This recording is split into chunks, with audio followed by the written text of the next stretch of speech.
أرسل رسوله قدوة وقائدا وجعله رحمة للعالمين فمن تمسك بهديه فقد اهتدى ومن ابتغى هدى في غيره فقد ضل ضلالا مبينا أشهد أن لا إله إلا الله وحده لا شريك له وأشهد أن محمدا عبده ورسوله لا نبي ولا رسول بعده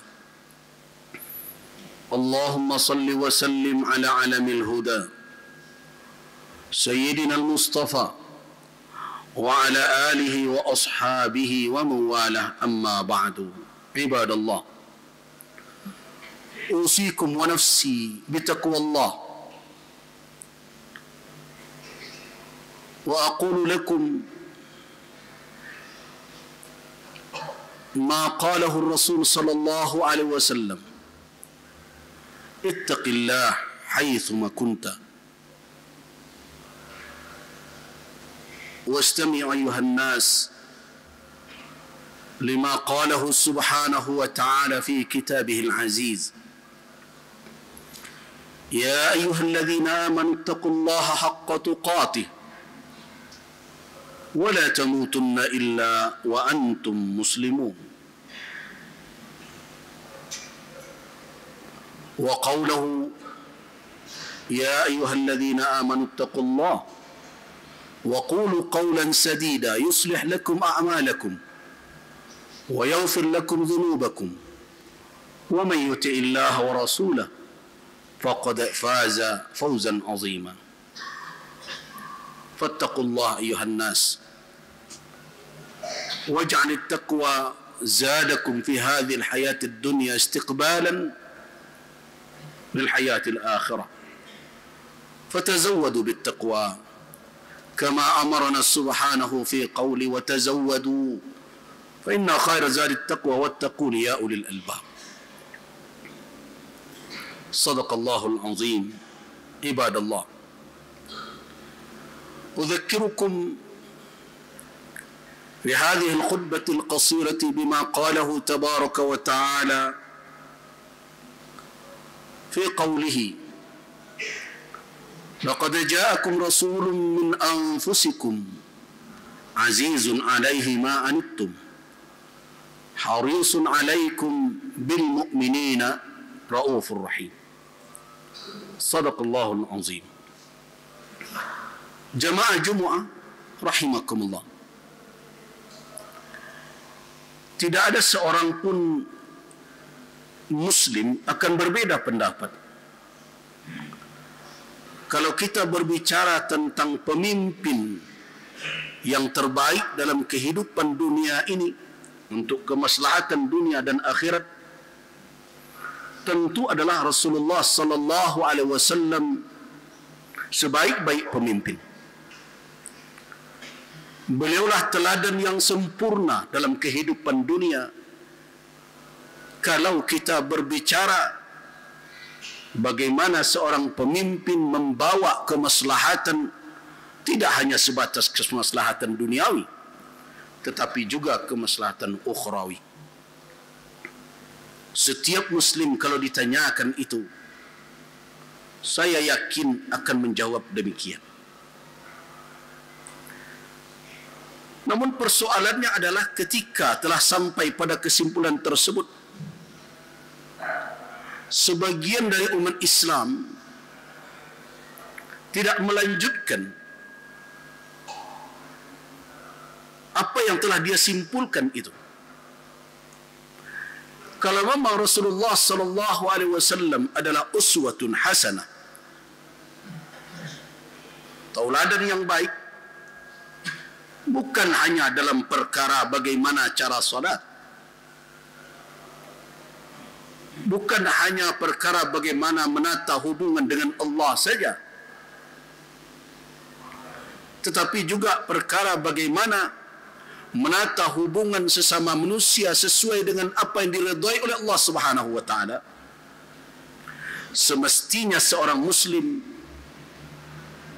membawakan apa yang menjadi karakter kepemimpinan Rasul sallallahu alaihi wasallam untuk ia jadikan pedoman dan tuntunan di dalam memberikan amanah kewenangan kepada siapapun di dalam urusan kepemimpinan.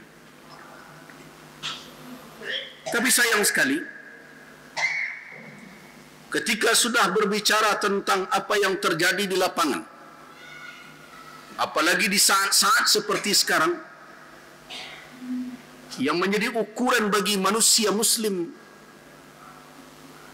bukanlah karakteristik yang telah dicontohkan oleh Nabi sallallahu alaihi wasallam sebagai pemimpin yang dijamin oleh Allah Subhanahu wa taala sebagai tauladan yang baik. Mereka bergeser kepada ukuran patron-patron yang mereka buat, kesepakatan-kesepakatan yang mereka lahirkan, dan malah yang menjadi ukuran adalah kelompok mereka, bendera mereka dan berbagai macam, sedangkan tuntunan yang diberikan oleh Rasul yang tentu adalah pesan risalah dari Allah Subhanahu wa taala kepada beliau, entah di mana ditempatkan oleh seorang Muslim. Ini adalah suatu kenyataan yang sangat menyedihkan. Bahkan seorang ulama pun kalau menyampaikan pesan-pesan itu akan tertuduh dengan berbagai macam kalimat. Dianggap memperalat agama, dipandang tidak mengerti dengan situasi kekinian, berpikiran konservatif, dan malah tidak sedikit yang memperhadap-hadapkan antara arahan tersebut dengan konsep bernegara, padahal Islam adalah agama yang diakui di dalam kehidupan berbangsa kita. Karena itu nilai-nilai yang ada di dalam syariat Islam mestinya menjadi nilai-nilai yang memandu kehidupan kita, termasuk kehidupan berbangsa dan bernegara. Wahai kaum muslimin, saya himbau melalui mimbar ini sebagai amanah yang saya pikul, dan Allah Subhanahu wa taala jadi saksi atas apa yang saya katakan. Kembalilah wahai umat Islam kepada petunjuk syariat di dalam memberikan kewenangan, amanah kepada siapapun. Karena apa saja yang kita lakukan terkait dengan perkara itu tidak akan selesai hanya sebatas coblos-mencoblos, tetapi akan dipertanggungjawabkan kelak di hadapan Allah Subhanahu wa taala. Wahai ibadallah, perlu kita perhatikan peringatan Allah Subhanahu wa taala di dalam surat Al-An'am ayat 129. Wa kadzalika nuwalli ba'dadh zalimina ba'dan bima kanu yaksibun. Dan demikianlah kami jadikan sebagian orang-orang yang zalim itu menjadi teman, menjadi wali, menjadi penguasa, menjadi orang yang menjadi pemegang kekuasaan terhadap sesama zalim, diakibatkan oleh apa yang telah mereka usahakan selama ini. Kalau kita melenceng dari tuntunan Allah, kalau kita meninggalkan apa yang telah diberikan oleh Islam kepada kita di dalam memberikan kewenangan, memilih pemimpin, berarti kita telah menempuh jalan kezaliman. Saya khawatir kalau umat Islam terus terjebak dengan cara seperti itu, apa yang diperingatkan oleh Allah Subhanahu wa taala, la qadar Allah, bisa terjadi di dalam kehidupan kita. Ada suatu riwayat yang dinukilkan oleh Al-Imam Ad-Darimi rahimahullah. Walaupun riwayat ini dikritisi oleh ulama dan dimasukkan dalam kategori hadis dhaif. Namun sebagai peringatan perlu untuk kita pertimbangkan. Dalam riwayat itu dikatakan, kama takunu yuwalla alaikum. Sebagaimana kondisi dan keadaan, maka akan seperti itu pula lah orang yang akan diberikan kekuasaan untuk menguasai kamu sekalian. Artinya apa? Di tengah orang-orang yang zalim, orang-orang yang tidak tunduk kepada aturan Allah dan Rasul, di tengah orang-orang yang tidak peduli dengan perkara halal dan haram, di tengah orang-orang yang tidak menjadikan kitabullah sebagai panutan, maka bisa jadi yang akan berkuasa di tengah mereka adalah orang yang semisal itu pula. Wahai ibadallah, kembalilah kepada Al-Quran. Secara sederhana, di dalam kitab As-Siyasah Asy-Syar'iyyah, kita membaca bahawa wilayah atau kewenangan, ingat, bukan kekuasaan. Jadi orang yang menawarkan diri menjadi pemimpin tidak patut bicara terus atau bicara atau mengucapkan kekuasaan. Ingat, yang ada padanya hanyalah kewenangan. Kewenangan yang terbatas, dibatasi oleh berbagai aturan. Tidak benar dan tidak elok kita serahkan kepemimpinan kepada orang yang setiap saat merasa ingin berkuasa, menguasai orang lain. Seorang pemimpin harus menyadari bahwa dia hanya memiliki kewenangan yang harus bertindak sesuai dengan siapa yang mengamanahkan kewenangan itu.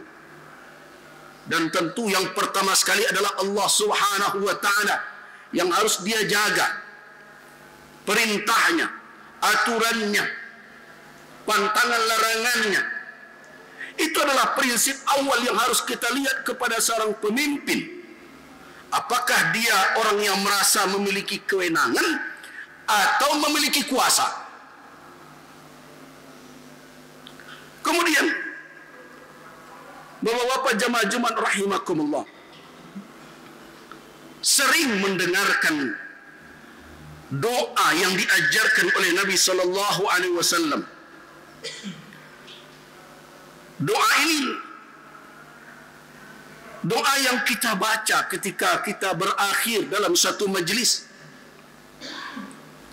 Tapi sayang kita lupakan kalimat terakhir yang kita ucapkan.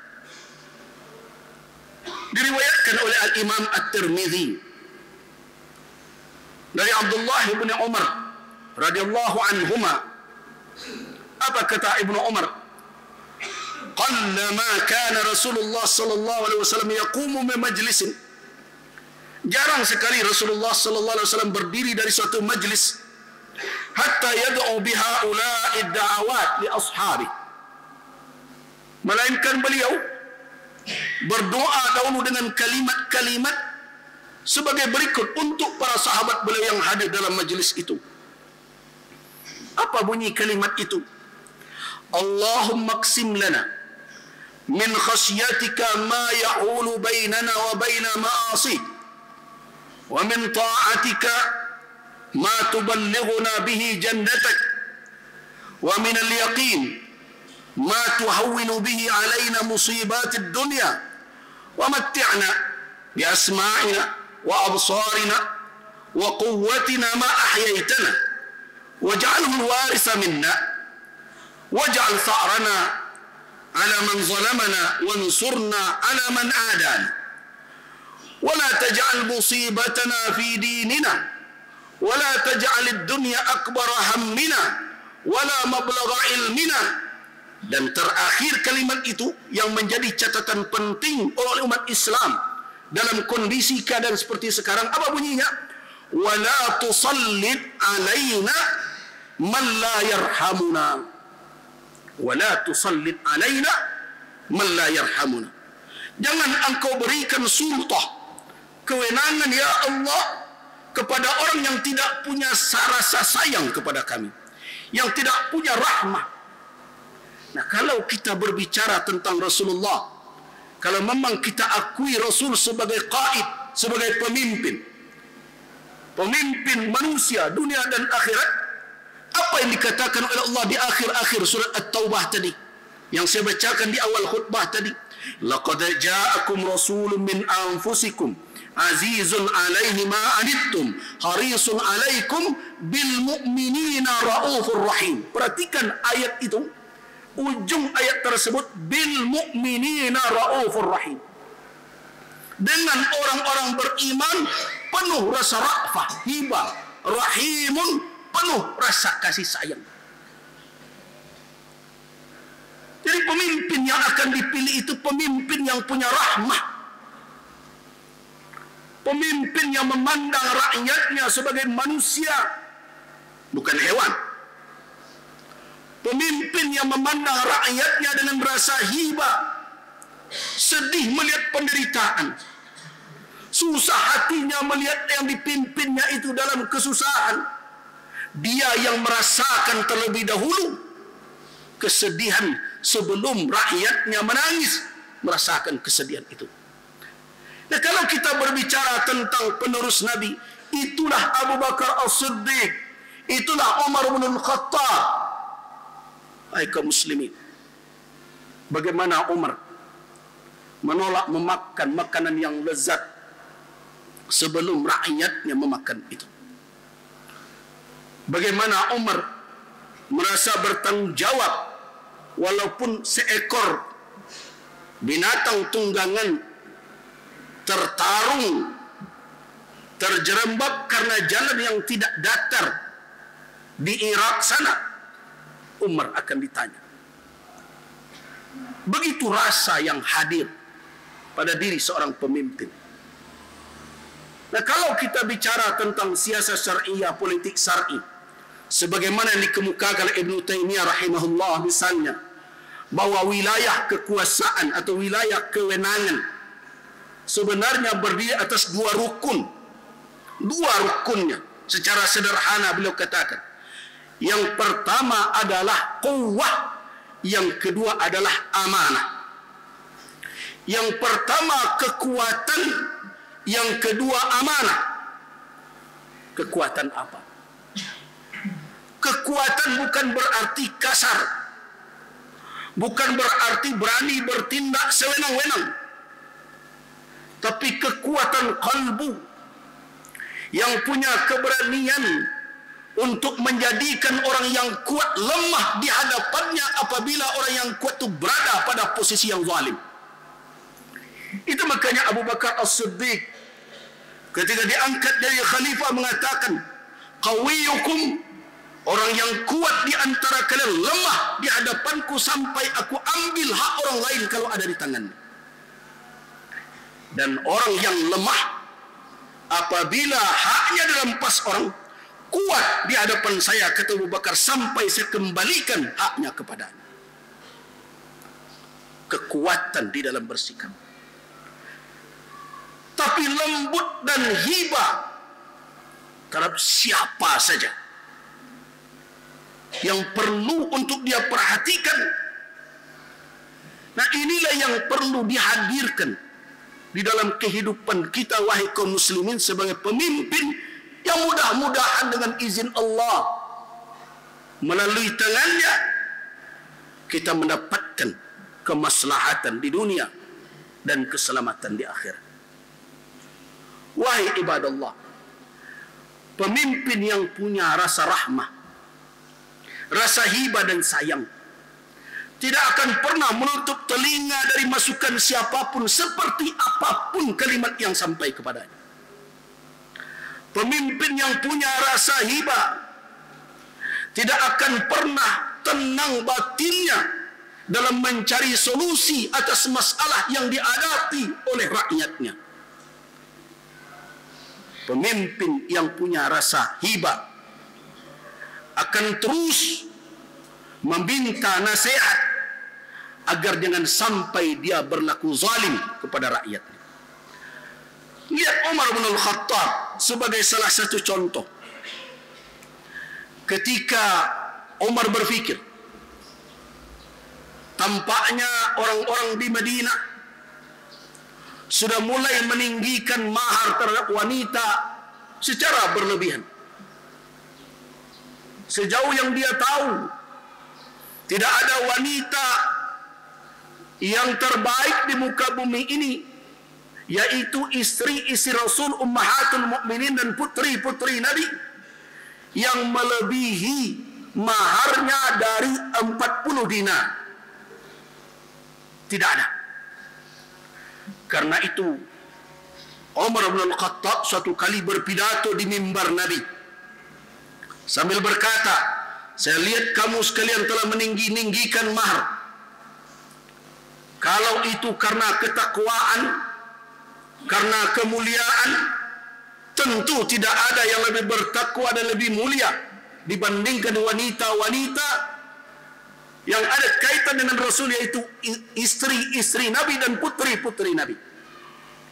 Karena itu Umar berkecenderungan waktu itu mengambil kebijakan jangan lebihi mahar dibandingkan dengan mahar istri-istri Rasulullah, ummahatul mukminin wa banat, dan putri-putri Rasul.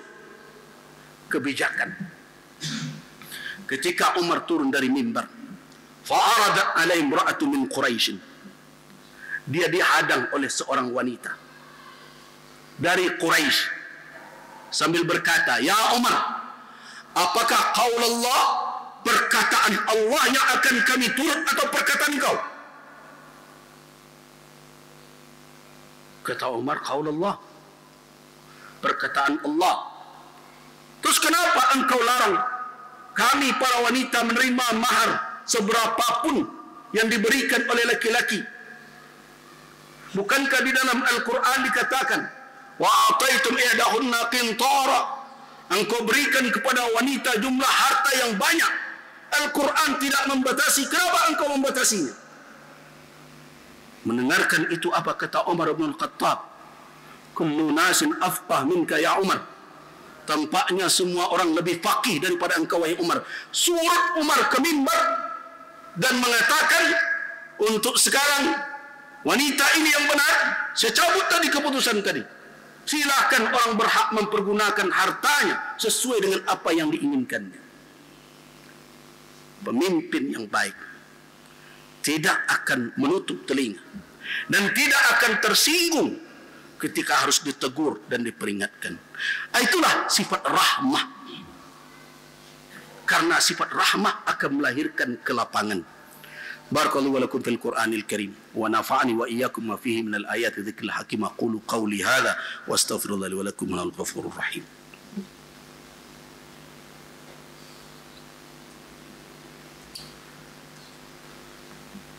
الحمد لله الذي هدانا لهذا وما كنا لنهتدي لولا أن هدانا الله أشهد أن لا إله إلا الله وأشهد أن محمد رسول الله اللهم صل وسلم على عبدك ورسولك وحبيبك محمد وعلى آله وأصحابه أجمعين عباد الله قال الله تبارك وتعالى في كتابه الكريم يا أيها الذين آمنوا اتقوا الله وكونوا مع الصادقين صدق الله العظيم.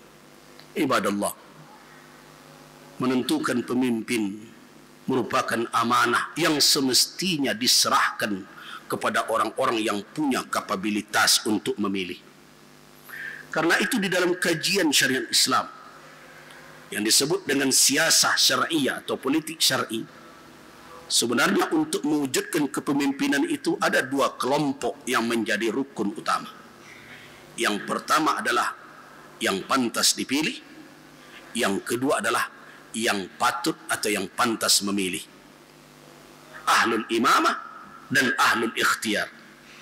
Tapi kita memilih bukan metode ini. Setiap orang memilih mengerti atau tidak mengerti, faham atau tidak faham. Bagaimana ke depan dia faham atau tidak faham, tidak peduli. Yang penting one man, one vote. Satu orang, satu suara. Sedangkan di dalam Islam Yang memilih itu semestinya adalah orang yang punya kapabilitas untuk memilih, punya wawasan yang cukup, punya pertimbangan yang matang, mengerti dengan duduk persoalan. Itu disebut di dalam siasat syariah disebut ahlul halli wal aqdi. Orang yang punya kemampuan, kapabilitas untuk mengikat simpul dan melepaskan ikatan. Artinya merekalah sebenarnya yang disebut di dalam Pancasila adalah sebagai perwakilan yang akan hadir dalam permusyawaratan. Sila keempat demikian. Tapi kita lari dari konsep itu dan kita tidak bisa merubah itu saat ini. Walaupun tentu kita bisa berdebat pemikiran berbagai macam, tetapi inilah kenyataan yang harus dihadapi. Karena itu saya himbau kepada kita semua, berhati-hati. Jangan biarkan diri kita tergadai dengan serangan fajar, dengan dibeli suara, kita terjatuh kepada yang haram. Hati-hatilah di dalam memilih pemimpin. Carilah pemimpin yang punya sikap wara, yang mau mendengar orang, yang tawadhu, yang tidak memilah-milah orang apabila ingin mengkritisinya. Dia bisa mendengar. Lihat, Umar bin Khattab suatu kali berjalan dengan para pengiringnya, dengan kawan-kawannya. Kemudian datang seorang wanita berkata kepadanya, "Hai ya Umar. Hai Umar, sebentar." Wanita itu berdiri. Umar bin Khattab turun dari tunggangannya. Wanita itu berkata, "Ya Umar, saya melihat engkau ketika dahulu Umairan." Umar kecil. Kalau dalam bahasa Minang, tampak aja di ambo, engkau baru pandai mambu seremo dulu. Kemudian asbahta Umar. Kemudian jadi engkau Umar yang dewasa. Kemudian apa lagi? Kemudian sekarang engkau telah jadi Amirul Mukminin. Ittaqillah ya Umar. Bertakwalah engkau kepada Allah wahai Umar bin Khattab, tentang rakyatmu, tentang umat ini. Berbagai macam nasihat yang diberikan wanita itu. Umar tertunduk mendengarkannya. Kemudian yang mendampingi Umar merasa sudah kurang nyaman. Ya mra'ah qad aktsarti ala Amirul Mukminin. Wahai wanita, engkau sudah terlalu banyak bicara kepada Amirul Mukminin. Apa kata Umar? Uskut. Diamlah engkau. Utrukha, biarkan dia sampai dia selesai. Selesai wanita itu baru Umar bergerak. Ketika Umar bergerak ditanya, "Ya Amirul Mukminin, mengapa engkau begitu mendengarkan wanita tadi berbicara begitu panjang kepadamu?" Apa kata Umar bin Khattab? "Ama alimta, tidakkah engkau tahu siapa wanita tadi? Itulah wanita yasma'ullah, Allah mendengar sekuaha pengaduannya. Dari langit ketujuh Allah dengarkan pengaduannya.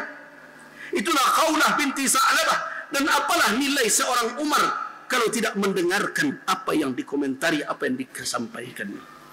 Nah, begitu seorang pemimpin menempatkan nasihat dan orang bernasihat dan melihat inti dari nasihat.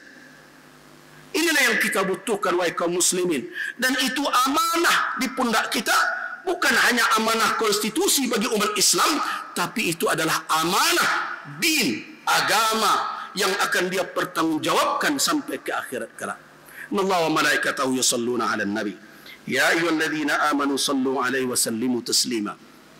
Allahumma salli 'ala Muhammad wa 'ala ali Muhammad kama sallaita 'ala Ibrahim wa 'ala ali Ibrahim innaka Hamidum Majid. Allahumma barik 'ala Muhammad wa 'ala ali Muhammad kama barakta 'ala Ibrahim wa 'ala ali Ibrahim innaka Hamidum Majid. اللهم اغفر للمسلمين والمسلمات والمؤمنين والمؤمنات الأحياء منهم والأموات إنك أنت السميع القريب مجيب الدعوات آمين يا قاضي الحاجات. اللهم يا عزيز يا قهار يا جبار اللهم انصرنا وانصر المجاهدين إخواننا المجاهدين في فلسطين يا رب العالمين إنك أنت خير الناصرين وارحم شهداءهم اللهم وحد صفوفهم اللهم وحد صفوفهم اللهم وحد صفوفهم اللهم انصرهم على أعدائهم وأعدائك يا رب العالمين اللهم استر عوراتنا وآمن روعاتنا اللهم استر عوراتنا وآمن روعاتنا اللهم استر عوراتنا أوقاتنا وآمن روعاتنا ووفقنا لما تحبه وترضاه يا رب العالمين. اللهم اقسم لنا من خشيتك ما يحول بيننا وبين معاصيك، ومن طاعتك ما تبلغنا به جنتك، ومن اليقين ما تهون به علينا مصيبات الدنيا، ومتعنا بأسمائنا وأبصارنا وقوتنا ما أحييتنا، واجعله الوارث منا، واجعل ثأرنا على من ظلمنا، وانصرنا على من عادانا، ولا تجعل مصيبتنا في ديننا، ولا تجعل الدنيا أكبر همنا ولا مبلغ علمنا، ولا تسلط علينا من لا يرحمنا. اللهم لا تسلط علينا من لا يرحمنا. اللهم لا تسلط علينا بذنوبك من لا يخافك ولا يرحمنا، إنك أنت أرحم الراحمين. اللهم اغفر لنا ولوالدينا وارحمهم كما ربونا صغارا. ربنا هب لنا من أزواجنا وذرياتنا قرة أعين واجعلنا للمتقين إماما. ربنا آتنا في الدنيا حسنة وفي الآخرة حسنة وقنا عذاب النار، والحمد لله رب العالمين. آمين يا رب العالمين.